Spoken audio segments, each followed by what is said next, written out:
Hello everyone, welcome back to By Amara. This is a weekly news show where we discuss contemporary events in the art and history fields. I'm your host and personal curator, Amara Andrew. The format for this show that we typically follow, that I typically don't follow, but I will kind of follow this time, is one traditionally used by Western brides: something old, something new, something borrowed, and something blue. This week though, we are going to have one something old, one something new, and two something stolens. Actually stolen this time. And this is going to be a super juicy episode. This week we're going to be talking about an ancient civilization rediscovered, NFTs bought by a large museum, the Mona Lisa was stolen, and how Andy Warhol actually might have been involved in a murder. All that and more coming up on this episode of By Amara. Let's get to it. So as you can still hear, this is definitely a different episode. We are still here in South Beach. We will be returning in the next couple days, blah. It has been wonderful. I've loved it. I definitely don't want to go home, but gotta go home, gotta go back to normal life. Blah. And I just want to say thank you so much to those of you who have inquired about my Patreon. I really appreciate it. Even if you're just curious, thank you so much. I do have a Patreon now, so if you want to support the show, no pressure, as always, like I say, but you can. Link is in the description below. This past weekend was Art Deco weekend, like I talked about, and like I said, we just so happened to be here in Miami Beach for that, and I've always wanted to go. It was so fun. Unfortunately, it was so cold. I wasn't ready for that. We were both dressed for 80 degrees, and so we had to go buy sweatshirts and jackets just because it was so freaking cold.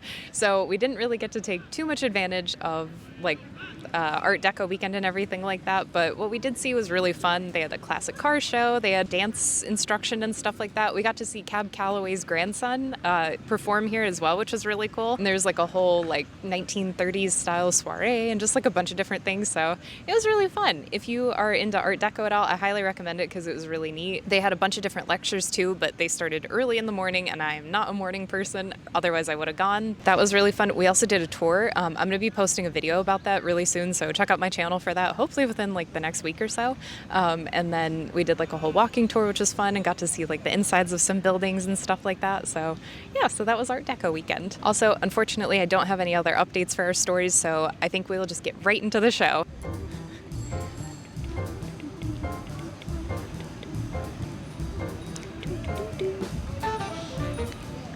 I'm still trying to imagine what my music sounds like. It's funny, you'd think after all these times I would actually remember what my music sounds like. I have a pretty good idea, but I don't quite remember, so I'm just ballparking it. So our something old this week: a previously unknown ancient civilization has been rediscovered. So cool! Construction workers in the Russian city of, and apologizes always for mispronunciation, Krasnoyarsk, I think. I'm sorry. So construction workers in this Russian city were bulldozing a giant mound when they noticed something odd. It wasn't just a giant mound. It wasn't even a hill. It was actually a massive burial chamber. It was actually a 2,000-year-old massive burial chamber, to be more specific. Archaeologists were called to the scene immediately to check it out because you kind of have to when that happens. Otherwise, I think you'll get sued or something will happen. I don't know. Either way, archaeologists were called to the scene, and they figured out that this kurgan, which is what it's called, I guess, for the burial chamber, was from a culture previously unknown. This culture, though, actually was really similar to the Scythians, or Scythians, I'm not quite sure how to pronounce it, which maybe actually, my boyfriend Jeff and I were talking about it, that actually might be the influence for the board game Scythe. It's a really fun game if you like board games, so check it out. And the Scythians or Scythians lived in Crimea and the area north of the Black Sea 2,000 years ago. So this culture was similar enough to the Scythians, this mysterious burial chamber, but it wasn't exactly the same. So not only were skeletons found in this chamber, but also a bunch of sacred artifacts and weapons. So hopefully that can kind of provide more context to this this mysterious hidden civilization. So there are also two other things that are really interesting about this mound. The first is that it was sealed and burned so that it was just hidden away, which is why it took until now, 2,000 years later, to be able to find it. But also, the mound was actually surrounded by additional burial pits as well. So that's kind of cool. It's kind of like Stonehenge almost. I think they have those little mounds that are in a giant circle around it. Archaeologists have been working on the site since 2021, so hopefully they'll be able to figure out some sort of context clues sooner or later. But that's all I got for that. I just thought it was really cool that there's a mystery culture, and there could even be one right under your feet.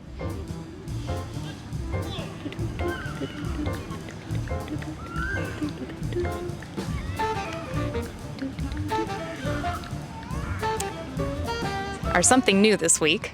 Love 'em or hate 'em, NFTs might be coming to an art museum near you. That's right, This week, the SF MoMA, San Francisco Museum of Modern Art, they actually acquired their first NFT. And they aren't the first museum, but I'll get more into that in a little bit. The work that the SF MoMA just acquired was from artist and filmmaker Lynn Hirschman Leeson and is called, quote, Final Transformation Number 2. There are 2 editions of this NFT. One was auctioned off by the SF MoMA for a fundraising thing that they have. I think it got like $9,000 or something like that. So that is now in a private collection. The other version, though, is now in the permanent collection of the SF MoMA. So the NFT in question is a clip from Leeson's 1997 movie called Conceiving Ada, and it features Tilda Swinton, who stars in the role of Ada Lovelace, a Victorian mathematician who wrote the very first computer program. Pretty fitting subject for an NFT, hence why it was turned into an NFT, probably.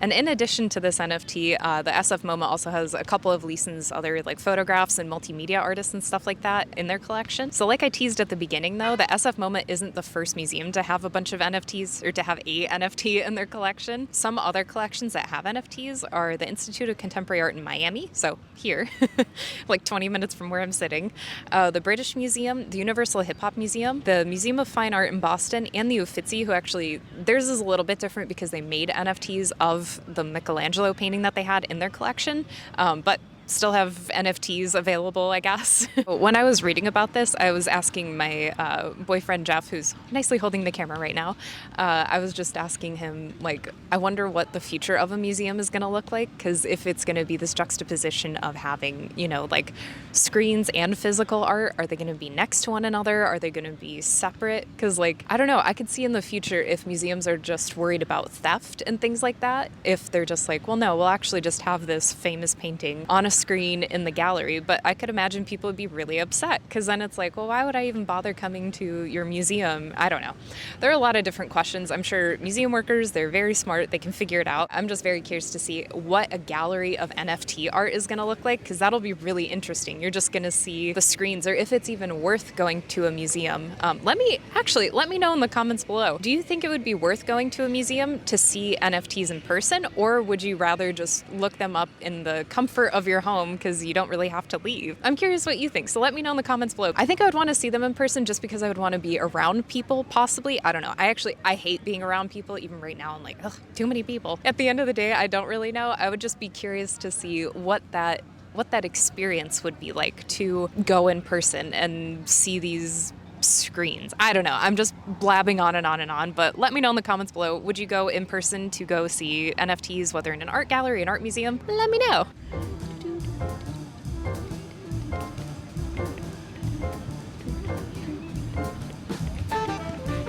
So, our first something borrowed/stolen, which is something stolen this time, the Mona Lisa has been stolen, is what a viral TikTok falsely claimed. Relax, the Mona Lisa has not actually been stolen. However, this is a really great practice of how misinformation can spread and be viral and have everybody panic the fuck out if you care about art that much, which I do, but that's just me. So last week the user at Narvinator,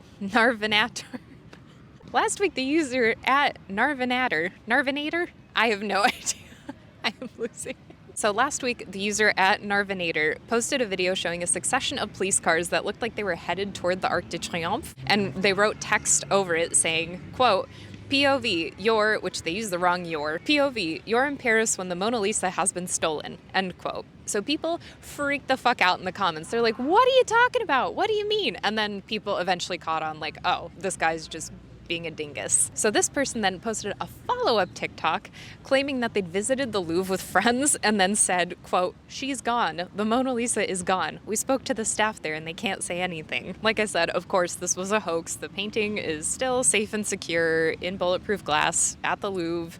So don't worry. It was stolen once before in 1911, but that was a very long time ago, and museum workers kind of got it together after that. That's a whole other story. I'm not going to get into it, but if you're curious about it, you really should look into it because it's pretty fascinating. It's really interesting too because the Mona Lisa is such an iconic piece of artwork. It's been attacked. I think it was actually just attacked last year where a piece of cake was smeared all over the front of it, but because it's in bulletproof glass, it was totally fine. But it's just interesting that it's always the target of having people have some sort of reaction to it. You either love the Mona Lisa or you hate the Mona Lisa. And I think that's a really good artwork, is if it makes you feel something whether you love it or you hate it. And I feel like most people, when they go to the Louvre, I haven't gone to see it in person. I'm hoping to soon one day. But I feel like most people, when they go see the Mona Lisa, they are so disappointed because it's so much smaller, and then you have like a billion people around you, which, like I talked about last week, the Louvre is cutting its attendance. So if you want to go visit, you better figure that out. So TLDR, the Mona Lisa is not missing. It is safe. It was just a total TikTok hoax. A total TikTok hoax. I feel like that should be like a shirt or something. So it was just a hoax. Don't worry. I know you were super, super worried. That's why you came here a week later to learn about it. So don't worry. Okay, on to our next story.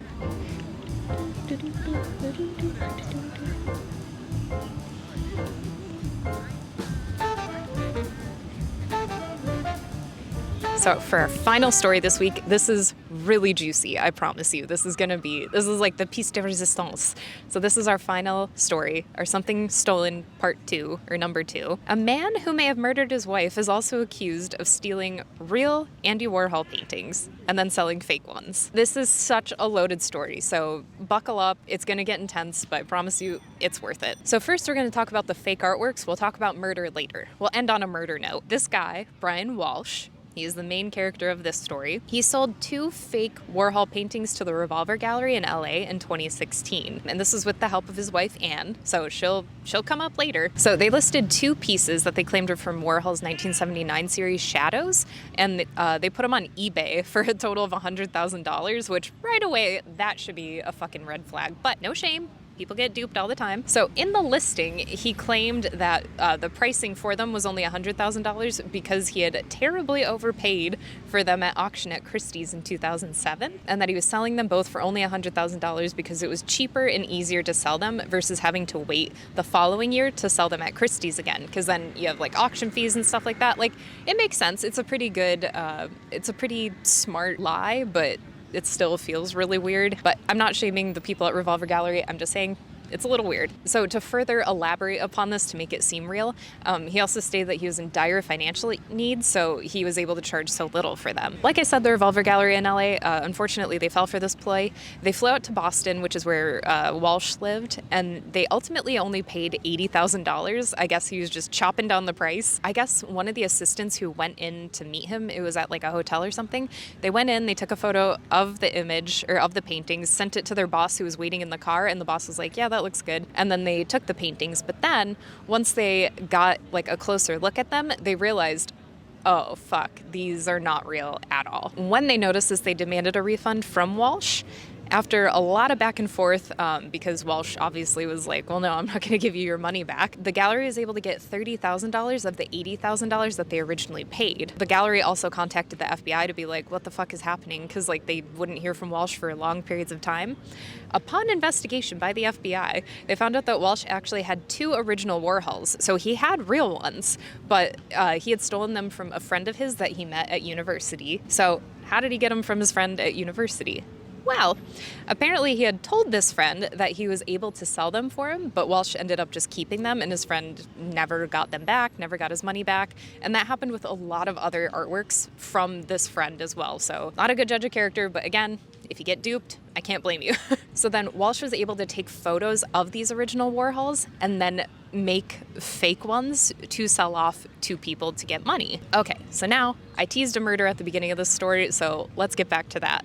So his wife, Anna, who I talked about earlier, who was helping him do these fake dupe things, was declared missing January 4th by her company. What's that saying where it's like 2 people can keep a secret as long as one of them is dead? This is feeling a little suspicious, and it's even more suspicious because Walsh was arrested for violating probation, but then because the FBI was already investigating him, they found some fucking wild shit. They found blood in the family basement, as well as a damaged knife. They also found, which I don't know if this is real or not, it feels like too ridiculous to be real, but this is what they also found. They found that Walsh had recently purchased $450 worth of cleaning supplies at Home Depot, and this is what makes me think it's fake. He had just recently Googled how to dispose of a 115-pound woman's body.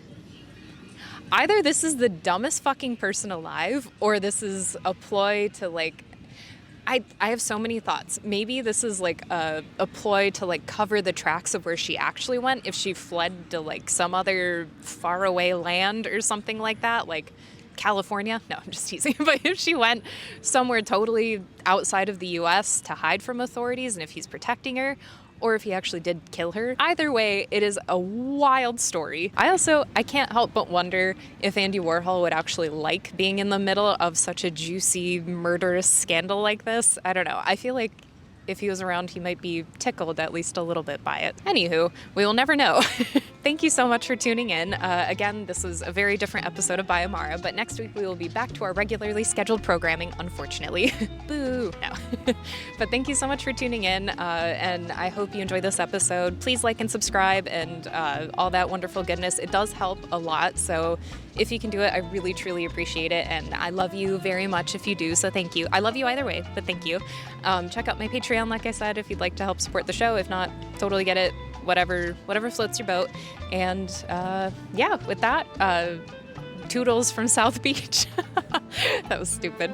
Anyway, I'm Amara Andrew and never stop creating.